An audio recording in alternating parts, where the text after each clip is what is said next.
शिव तत्व है, शंकर शंकर है। उसका विश्वास, उसका भरोसा, उसकी दृढ़ता मूल। जितना जितना भरोसा कर कर शिव पर चलो, जितना, और ये भरोसे का ही प्रताप है। मैं यजमान परिवार श्री अमरजीत सिंह मेहता जी को, मैं श्री पदम सिंह मेहता जी को धन्यवाद देता हूं कि इतनी महिलाओं के चेहरे पर जो आप हंसी लेकर आए हो, यह आपकी शिव महापुराण की देन है। भटिंडा में जो आपने कथा करवाई है, इतने शिव भक्तों के चेहरे पर जो प्रसन्नता आई है, कथा आपने जो कराई, ये उसकी एक आनंद प्रसन्न,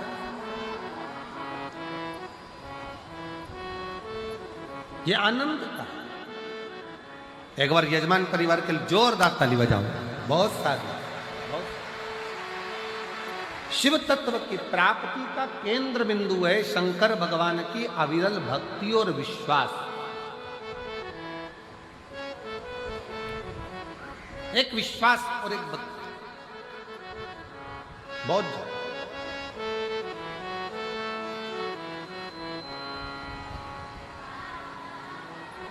फिर कथा में वर्णन किया गया एक समय बदलता है। समय कब क्या आएगा, कैसा आएगा, क्या होगा, ये किसी को नहीं, किसी को नहीं।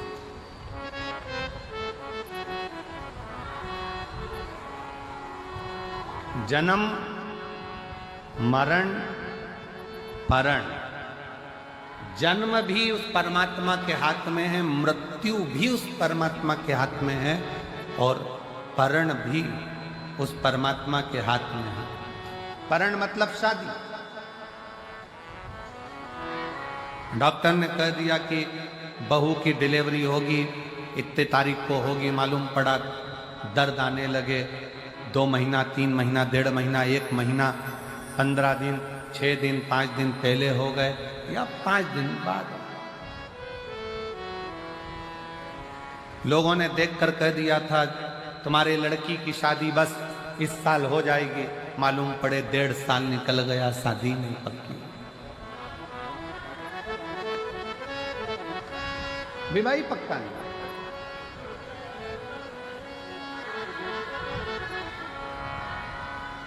डॉक्टर ने कह दिया घर ले जाओ, इनकी अंतिम सांसें चल रही है, सेवा करो, मालूम पड़े 2 साल निकल गए, 4 साल निकल गए। और किसी ने देखकर कहा था कि इनकी उम्र बहुत लंबी है, मालूम पड़ा कोरोना आया और प्राण छूट गए, किसको मालूम। जन्म मरण परण, ये 3 शिव के हाथ, आपके और हमारे हाथ में नहीं है। चाहे किसी को कुछ भी बता दो, कैसे भी अच्छा कर्म करते चले, श्रेष्ठ कर्म।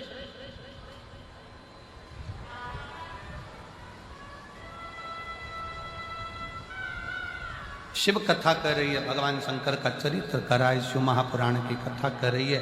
समय बताकर नहीं आएगा, सांप बताकर नहीं आएगा, संपत्ति बताकर नहीं आएगी, समय बताकर नहीं जाएगा, सांप बताकर नहीं जाएगा, संपत्ति बताकर नहीं जाएगी कि कब जा रही है, कब आ रही है, कैसे आ रही है, कैसे जा रही है। इसलिए समय का सदुपयोग करो, संपत्ति का सदुपयोग करो। आया उसका उपयोग। एक कितना सुंदर संवाद शिव महापुराण की कथा में आता है। एक बार श्री देवऋषि नारद भगवान विष्णु के पास पहुंच गए।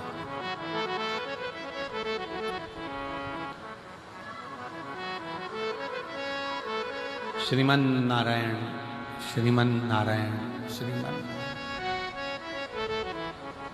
और देवऋषि नारद भगवान विष्णु के पास में गए तो भगवान विष्णु से कहा, प्रभु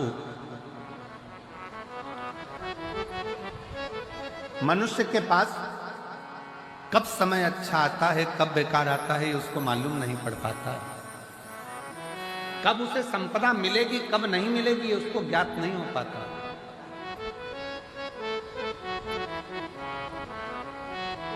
बस केवल मानव मानव दिखता है, पर उसकी जिंदगी में कब बदलाव आता है ये मालूम नहीं पड़ पाता है। तो भगवान विष्णु के चेहरे पर हंसी आता है, भगवान ठाका लगाकर हंस मुस्कुरा। हाथ पकड़कर भगवान नारायण उनको शंकर जी के पास में ले गए। बाबा भोलेनाथ बैठे थे। शंकर भगवान को नारद जी का कोई संवाद नहीं मालूम है, शंकर भगवान को भगवान विष्णु का कोई संवाद नहीं मालूम है, शंकर भगवान को इन दोनों की कोई बात नहीं मालूम है। पर पहुंचे और पहुंचते से भगवान शंकर हंसना प्रारंभ हो गए, शिव जी मुस्कुराना प्रारंभ हो गए। नारद जी से सहन नहीं हुआ। नारद जी ने पूछ लिया, प्रभु हमने ना तो हमारी बात आपने सुनी, ना भगवान विष्णु की बात आपने सुनी, और आप हंस रहे, आप मुस्कुरा रहे, इसका कारण क्या? भगवान शंकर ने कहा, नारद मैं जानता हूं कि तुम क्या पूछना चाहते हो, कि संसार सागर में सब एक जैसे नजर आते हैं, पर ना जाने किसका ग्रह किसका समय कब बदल जाए और कौन कहां बैठ जाए, इसका भरोसा नहीं किया जा सकता, इसका भरोसा नहीं किया जा सकता।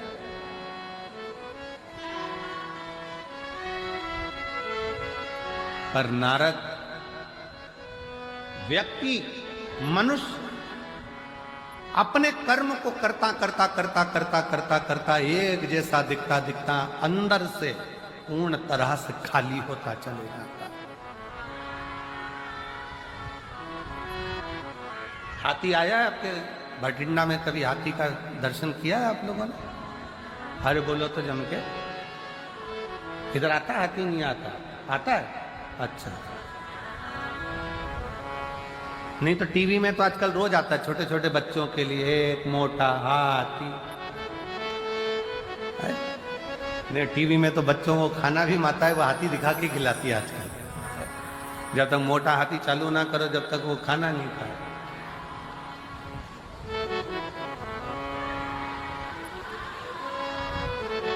हाथी देखा होगा, हाथी को बेल का फल, यहां क्या बोलते हैं उसको, बेला। हाथी को अगर बेल का फल दे दिया जाए खाने के लिए तो हाथी उसको फोड़ के खाता है क्या? जम के बोलो जरा। नहीं, हाथी क्या करता है, उस बेल के फल को सूंड में लेकर मुख में उतार कर पेट में रख ले।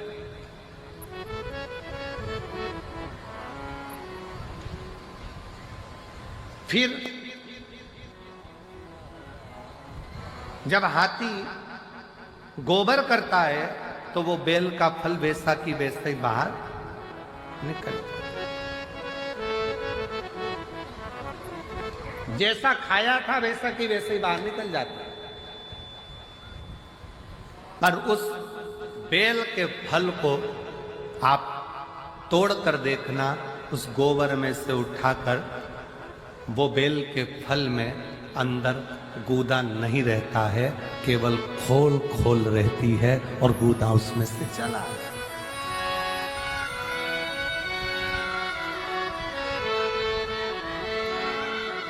बेल का फल वैसा कि वैसे ही। हाथी को जो बेल का फल तुमने खिलाया, बेल फल जो तुमने खिलाया, वो बेल फल हाथी ने खाया। खाने के बाद हाथी उस बेल के फल को खा लिया। गोबर में वो बेल वैसा की वैसे जैसा तुमने खिलाया था, एक दिन दो दिन में वो निकल गया। पर उस बेल के फल में अंदर जो गुर्दा रहता है, बेल के फल के अंदर जो गुर्दा भरा होता है, वो गुर्दा पूरा की पूरा खाली था, केवल खोल खोल थी और अंदर कोई गुर्दा नहीं, कोई गुर्दा नहीं। भगवान शंकर कह रहे हैं, नारद, जैसे केवल खोल रह जाती है और हाथी का पाचन क्रिया से वो गुर्दा बाहर निकलकर हाथी उसको पचा लेता है, उसी तरह संसार सागर में जब मनुष्य आखिरी में इस संसार को छोड़कर जाता है तो केवल एक खोल रह जाती है, बाकी का तो जो परमात्मा का था वो परमात्मा में विलीन होता है। परमात्मा का परमात्मा में मिल गया, भगवान का भगवान में मिल गया, परमात्मा का परमात्मा में समाहित हो गया।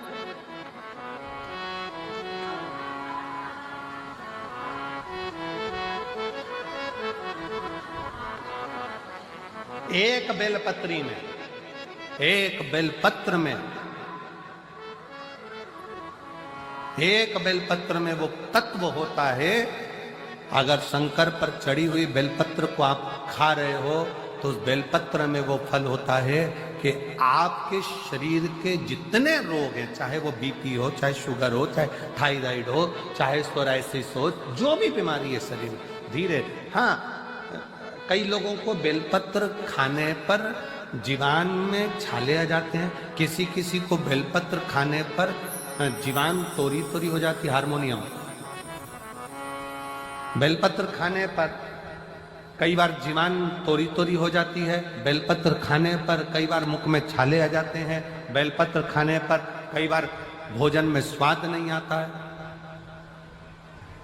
भोजन में स्वाद नहीं आ पाता है। तो निवेदन है, आप ऐसे नहीं खा सकते तो उसको पीसकर गोली बनाकर पानी से निगल जाए। पर बेलपत्र हमारे जीवन में, हमारे स्वास्थ्य के लिए लाभदायक होता है। एक पत्र है बड़ा सुंदर, देखो,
पहले तो मैं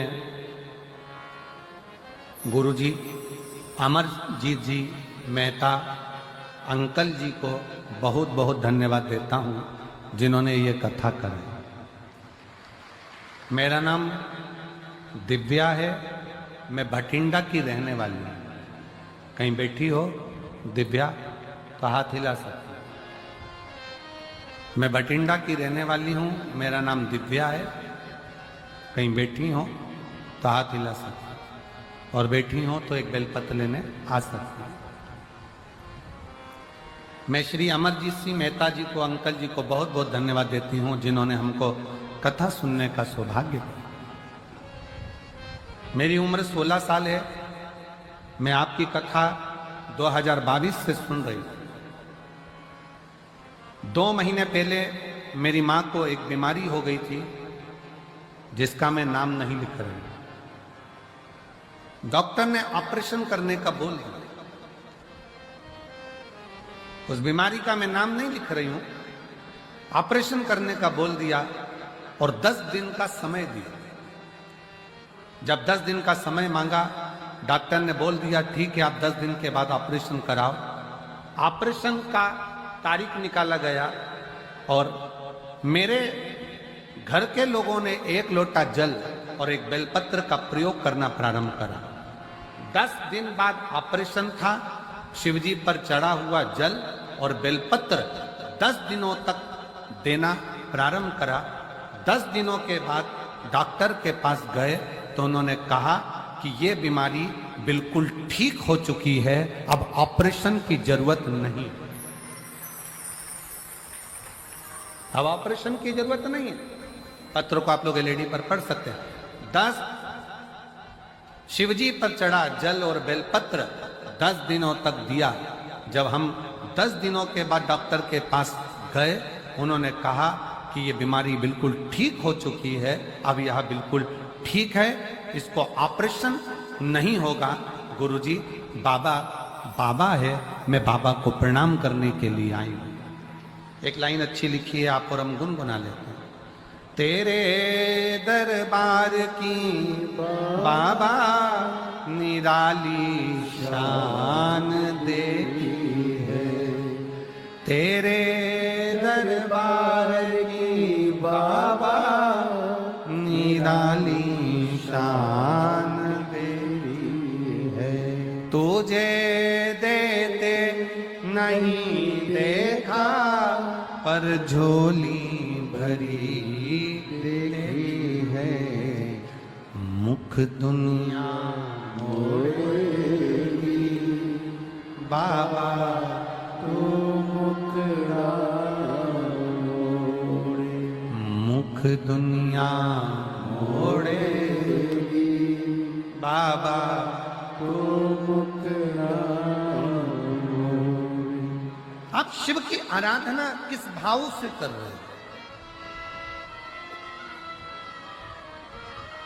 आप शंकर को कैसे रिझा रहे हो?